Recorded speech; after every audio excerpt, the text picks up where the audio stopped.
your faith has been rewarded.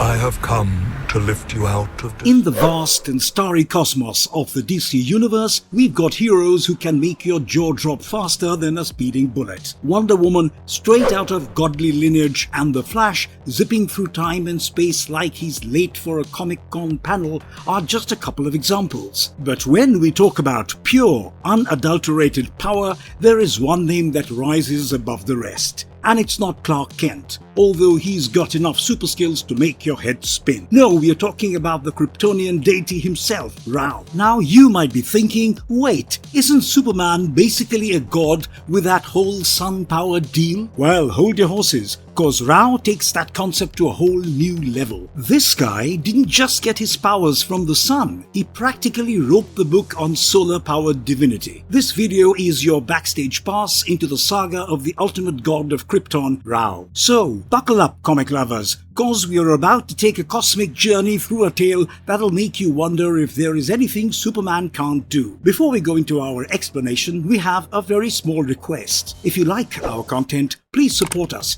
by subscribing to our channel. This is a small click for you, but for us it means a lot. Thank you. Let's begin. The Kryptonian religion. In the vast realm of comic book lore, there is this quirky concept where Kryptonian Faith takes a field trip in the form of a probe. Now we've seen it play out in both comics and on screen, but the devil's in the details, my friends. In the post-crisis version of Krypton's history, an alien ship crash-landed on the planet, and it wasn't your average spacecraft. Nope, this bad boy was a sentient preservation ship designed to save some alien culture. But plot twist, a Kryptonian decided to go all rogue, killed the poor aliens and hijacked the ship. Instead of preserving alien stuff, they reprogrammed it to safeguard Krypton's culture. Fast forward to when the ship, now known as the Eradicator for obvious reasons, got zapped off to a new world. And guess what it did? It didn't throw a welcome party. It went full bulldozer on the existing culture, paving the way for a new Krypton. In the TV series Supergirl, they rolled out a much friendlier version, like a Kryptonian Faith and Culture for Dummies probe. If you see, at their core, both the Eradicator from the comics and Supergirl's probe share the same mission, to sprinkle a bit of Kryptonian pizzazz and faith right here on Earth. It's like an intergalactic exchange program with a dash of culture shock and a pinch of comic book drama thrown in for good measure. Who is Rao, the ultimate god of Krypton? Let's talk about the cosmic mythology of the Kryptonians, and at the center stage stands none other than Rao, the big kahuna of Kryptonian gods. Now, Rao is no ordinary deity. He's the head honcho, the top dog, the ultimate cosmic architect, who whipped up the entire universe, tossed in a bunch of others, less flashy gods, and even cooked up the Krypton planets. And what's Rao all about? Well, he's the poster boy for light and sunshine, a real Mr. Sunshine himself. Think of him as the sun god with a heart of gold, always looking out for the Kryptonian gang. And guess what? Rao's got his own fan club, the Church of Rao. Picture hooded priests strutting their stuff, with the big cheese known as the Voice of Rao leading the divine parade. These guys have been around since before Krypton's baby Superman, Kal-El, was even a twinkle in Jor-El's eye. Now, from Superman, blood of my ancestors, as it turns out, Kal-El's family tree has some seriously ancient roots. Old El himself was resurrected right in Rao's temple and got a power boost that made him Krypton's handyman for rebuilding the whole planet. Rao created superhumans, but Rao, the god of all gods, isn't just some average deity. Nope, he's the ultimate cosmic chief who whipped up the entire universe just because he was feeling a bit lonesome. Can we call this divine FOMO? So what did Rao do next? Well, he decided to create his favorite hangout spot in the universe, Krypton, and he wasn't stingy with the blessings. When Rao cooked up the Kryptonian inhabitants, he decided to spice things up with superpowers for everyone. But Rao, for some cosmic reason known only to him, decided to slap a limitation on those superpowers. He thought it would be a hoot to throw in a red sun for Krypton. Imagine being handed the keys to a Lamborghini but told you can only drive it in your own backyard. In the early Superman comics, Krypton's sun was just a nameless, harmless celestial orb, no big deal. Superman's powers were explained away as a result of super-duper evolution and the low-gravity party happening on Earth. But fast forward to 1960 and boom, we got a brand new explanation. Now it turns out that Earth's sun is like a fancy charging station for Superman's superpowers. Rao's red sun, on the other hand, was like a cosmic wet blanket that suppressed the superhuman abilities of Kryptonians. Their powers only kicked into high gear under the radiant glow of a yellow sun. Rao's dim red sun was like their daily sustenance, barely enough to keep them going, but toss them under a yellow sun and they were supercharged to levels that would make a Tesla blush. Clark Kent had to bask under that yellow sun for years to reach peak Superman mode. The Cult of Rao, in the making. Meet Thomas Scoville, a guy who was pretty much sleepwalking through life until he locked eyes with Supergirl. I mean, who wouldn't be starstruck, right? He didn't just see a superhero, he saw a full-blown goddess in action. Now Thomas had this brilliant idea to start a cult in Supergirl's honor, but along the way he stumbled upon the Beta-Hedron, which is basically a Kryptonian information treasure trove about worshipping Rao, the sun god of Krypton. It's like finding the Kryptonian equivalent to How to Start Your Own Religion guide. So he sets up shop at the National Community Center and starts gathering flowers. His gig? Spreading the gospel of Rao on Earth. And here's the twist. He wasn't just all about traditional Kryptonian worship. Nope, he added a dash of superhero worship to the mix, with Supergirl taking center stage. According to Scoville's sermons, having faith in Supergirl was like having a golden ticket to safety, whether you're talking about dodging a speeding bus or escaping a spiritual pickle. Kara, being the super sleuth that she is, decided to pay a visit to the community center. She dropped a bombshell on Thomas. Some guy named Kenneth had tried to test his faith in Supergirl with a fiery spectacle, and Thomas didn't exactly wave the caution flag. In fact, he seemed cool with it. And if that wasn't enough, Thomas even managed to do a bit of Sherlocking and sussed out Supergirl's secret identity. The fall of the cult. Thomas initially gave her his solemn promise that he wouldn't put anyone in harm's way, but secretly Thomas hatched a plan. He had this bright idea to blow up the Beta-Hedron under a stadium packed with a whopping 15,000 people. Now, as Supergirl tried to stop Thomas's explosive scheme, the sneaky Beta-Hedron did its dirty work as it contained kryptonite, and it weakened her. She started bleeding, revealing her vulnerability for all to see. Meanwhile, the other cult members decided to make a run for it, leaving poor Thomas in the dust, scratching his head in frustration. With some quick thinking and a little help from her trusty sidekick Alex Danvers, Supergirl managed to avert stadium-sized catastrophe and keep the Beta-Hedron from ruining everyone's day. Crisis averted. And for Thomas, he had a change of heart and decided to turn himself into the police, thinking of it as his own penance and redemption arc. Even behind bars, Thomas offered up some spiritual guidance to Kara, promising to pray for her and keep the hope alive. However, soon Thomas didn't fancy the whole prison life thing, so he pulled a Houdini act and escaped. But Thomas decided to offer his services to some Kryptonian witch's hologram, left chilling in the fortress of Sanctuary. Sounds creepy, right? This fortress is Samantha Arias, aka Rain's swanky Kryptonian HQ out in the middle of a desert. Now Thomas had a curious twist in his thinking. He figured that Supergirl's cause was a lost cause, and he was all about making the apocalyptic prophecy from the Rao religion apocrypha come true. This hologram in the fortress of Sanctuary didn't waste a second and presented Thomas as a brand new ally to Rain. But while Scoville was secretly spreading this fresh pro-world killer's doctrine among his old cult followers, they jumped ship from worshipping Rao and hopping on to the Cult of Yuda Kal bandwagon.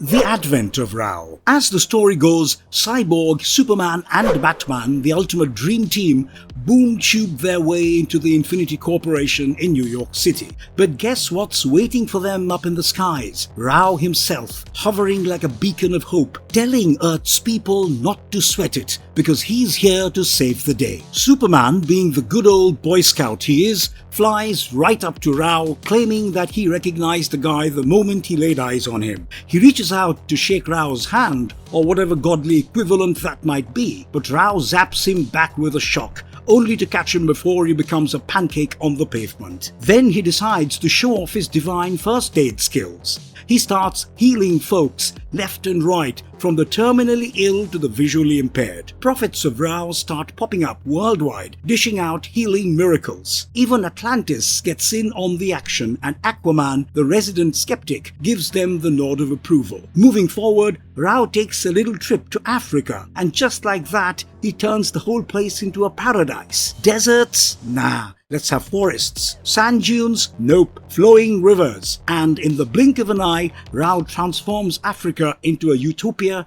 and gives corrupt governments the boot. Can you imagine the political landscape changing? Naturally, this makeover ruffles some feathers. Other countries and the United Nations start to worry. They fear that if Rao doesn't like how they run things, he might just wish to give their governments a makeover too. Rao pops over to the United Nations and basically tells them that Earth's people have no say in the matter. Back in the Big Apple, Rao takes to the skies, declaring his new followers and instructing them to spread his teachings like cosmic gospel.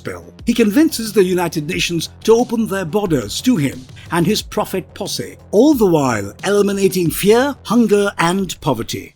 Rao's true intentions. In the shadowy streets of Gotham City, we've got a couple who've been hit with the Rao blessing bug. They decide to drag their poor daughter kicking and screaming to one of Rao's prophets. She's putting up a serious fight, but when the prophet lays down the blessing law against her will, things take a twist. Suddenly, her whole personality does 180 degrees. And all she can feel is love, whether she likes it or not. Now Aquaman, the king of Atlantis, takes a jaunt back to his watery kingdom, only to discover that he accidentally left a Rao's prophet behind. These prophets have blessed the Atlanteans, and now they are all about turning against their own king. Over in Themyscira, the home of Wonder Woman, things are hitting the fan. Rao's prophets show up and decide they are taking the island by force, claiming some resonance with Atlantis that allows them to make a transfer. Now let's zoom over to the Fortress of Solitude, where Superman is doing his best to clean house. He manages to take down all of Rao's prophet buddies,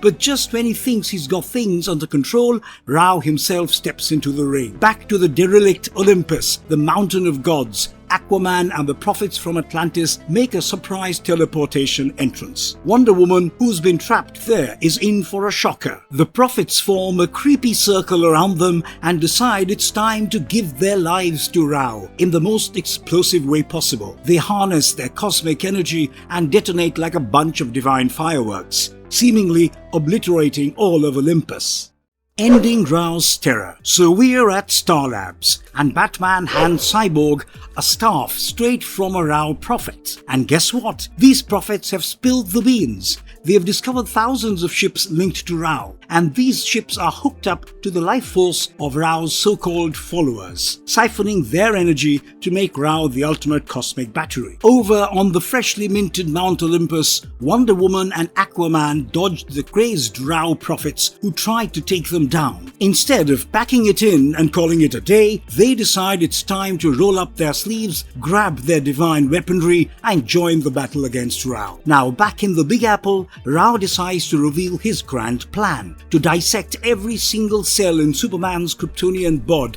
and create a whole new race of superfans for himself. But Supes ain't having it. He declares he'll break free and take Rao down, and boy does he mean it. Superman flexes those super muscles and gives Rao's ship the heave-ho, sending it hurtling towards the moon where it meets a celestial obliteration. But it doesn't end there. Superman, in a fit of righteous fury, sends Rao hurtling back to Earth. Rao whines a bit, claiming Supes actually hurt him, but Supes' actions ended up snuffing out thousands of Rao's followers still linked to him. Enter Wonder Woman and Aquaman, ready to throw down. But Superman's got a warning: don't attack Rao, or it'll be lights out for his followers. Instead, they toss Rao into a boom tube, which, as luck would have it, leads straight to the same power plant where the Justice League tangled with Parasite, the power-sucking baddie. Now the Flash, freshly returned to the present, revs up his Speed Force engine and powers up Parasite, the energy vacuum cleaner. They let Parasite go to town, slurping up all the cosmic juice he can handle, and then they flip the switch on the power plant, draining Parasite and Rao of all their ill-gotten powers. With Rao cut off from his followers, he's feeling pretty powerless. So where does he go? Straight to the Stones of Forever at the Infinity Corporation building, of course. And that's where the endgame begins. Wonder Woman tries to wake up a seemingly lifeless Superman, but it looks like the Man of Steel might be down for the count. But hold on to your lassos, because Wonder Woman unleashes the lightning bolt of Zeus to zap Kal-El back to the land of the living. The Justice League assembles, and what do they see? A massive planet looming in Earth's atmosphere. And guess what? It's none other than Krypton itself. Rao's got himself an army of yellow sun-powered soldiers and is aiming to take over Earth. But just when things look bleak, a streak of green light shoots out from the Infinity Building on Krypton, and who's zooming towards Earth? None other than Hal Jordan, with a younger Rao on his side, putting all his faith in him. Little did the present-day Rao know he was about to meet his maker, whoever that is. The Rao from the past realizes what a maniac his future self is, and nothing could stop him from decapitating Rao from the present at the blink of an eye, thereby ending the terror. Appearance of Rao in other forms of media. In the iconic 1978 classic, Superman the Movie, Rao takes the form of a seasoned red giant star, aligning seamlessly with the comic book lore. Much like its inked counterpart, this cinematic Rao eventually goes out with a cosmic bang, contributing to Krypton's tragic downfall, hand in hand with its falling core. Zoom forward to 2006's Superman Returns, and Rao graces the big screen once more, donning the guise of a resplendent red giant star. However, this time it's not a gentle fade away. It's a Type 2 supernova, an explosive finale that seals Krypton's grim fate. But wait, the cosmic saga doesn't end there. In the 2013 blockbuster Man of Steel, Rao makes a dazzling appearance as a mind-boggling 13 billion-year-old red dwarf star. This fresh take on Krypton's solar centerpiece adds a whole new layer of intrigue to the story. In the TV series Smallville's Season 9, Rao weaves into the narrative in various intriguing ways. Major Zod, ever the ambitious one, harnesses the power of the Yellow Sun through RAO Corporation, envisioning a self-sustaining solar tower with a little help from Luthor Corp. Let's not forget the Book of Rao, a symbol of light and darkness, carrying the weight of Krypton's religious heritage. Zod himself seeks the wisdom hidden within these ancient pages. The season finale unveils the Book of Rao's true purpose, acting as a cosmic key to transport Kryptonians to a higher plane. Clark Kent puts it to good use, sending Zod's soldiers packing to New Krypton, while Zod himself gets a one-way ticket to the Phantom Zone, landing right in the heart of a phantom-filled predicament. Now fast forward to Supergirl, where Kryptonian characters toss around phrases like "Praise Rao" to express their reverence. But it doesn't stop there. An entire episode features a cult led by the eccentric Thomas Scoville, and their devotion knows no bounds as they worship both Rao and the Girl of Steel herself. Further, in the TV series Krypton, Rao takes the form of a red dwarf star, bathing the planet in its celestial glow. The Kryptonians call domed cities home, and their government is nothing short of theocratic, led by none other than the Voice of Rao. The Voice of Rao is seen as the representative of the Kryptonian sun god Rao, and he dons a mask featuring 6 faces, each representing one of the 6 deities in the Kryptonian pantheon. He is assisted by the Word of Rao, a group of clerics who communicate with the people on his behalf. However, as the story unfolds, a dark secret emerges. The Voice of Rao is under the sinister control of none other than the malevolent Brainiac, adding layers of intrigue and treachery to the narrative. And lastly, in the realms of the Sandman graphic novel Endless Nights, there is a story that's never heard before. You see, it suggests that the whole Kryptonian race and the survival of Kal-El, better known as Superman, might not have been just a cosmic roll of dice. No, it's hinted that Rao himself had a hand in it all. Now enter Despair, the twin sister to Desire. both part of the Endless family, a dysfunctional bunch of cosmic siblings that make the Kardashians look like a model of stability. Despair, with a name that's as cheery as a rainy day in Gotham, decides to have a little chat with Rao, and we are talking billions of years ago. She hits Rao with a philosophical curveball. Hey Rao, why not sprinkle life onto a planet that's as stable as a Jenga tower after a few drinks? You know, just add a little extra spice to the cosmic stew. And hey, if that planet's on the brink of exploding at any moment, all the better. It's like the universe's version of modern art. Chaotic, unpredictable, and utterly beautiful. Plus, it's not perfect unless one little life form manages to escape the impending cosmic fireworks, right? You know, so I can remember, mourn, and despair. It's like a conversation you'd overhear between two philosophers, only this time they're shaping the fate of an entire race and the destiny of Earth's greatest hero. Marvelous verdict. In the vast realm of the DC universe, Rao stands as a stark contrast to the ideals embodied by the Man of Steel, Superman. While he epitomizes hope, compassion, and the unwavering commitment to protect the innocent, Rao in his divine might offers a chilling glimpse of the colder, more indifferent side of Krypton's society. The connection between Superman and Rao is undeniable, yet this divine entity lacks the essential humanity that Clark Kent embraced. Rao serves as a potent reminder of the powerful evil posed by an immensely powerful being without the guiding moral compass that defined Superman. In Rao, we witness a version of Superman unrestrained, unencumbered, and detached, wreaking havoc and devastation in his path, indifferent to the lives of those deemed lesser. As we explore Rao's character, we are reminded of the importance of the values that Superman embodies. Rao is a classic example of all that shines isn't gold. Thanks for watching, and if you liked our content, don't forget to leave a like and subscribe to us if you haven't already. Have a good one and be safe. Thanks everyone.